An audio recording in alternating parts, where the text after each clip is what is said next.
धैर्य गर। जे तिम्रो जिन्दगीमा भइरहेको छ त्यो तिमीलाई कमजोर बनाउन होइन, अझ बलियो बनाउन आएको। मान्छेको जीवनमा आउने समस्या, सङ्घर्ष र दुःखले मान्छेलाई कमजोर होइन, बलियो बनाउँछ।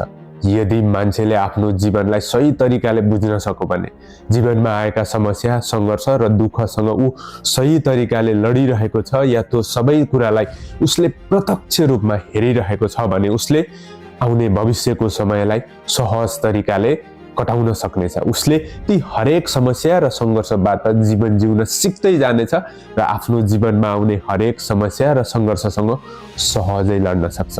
आफ्नो जीवनमा कठिनाइ आइरहेको छ, समस्या आइरहेको छ भने ती सबै कुरासँग लड्न आफूलाई एउटा योद्धा बनाऊ र लड्न सुरु गर। जीवन परिवर्तन हुनेछ।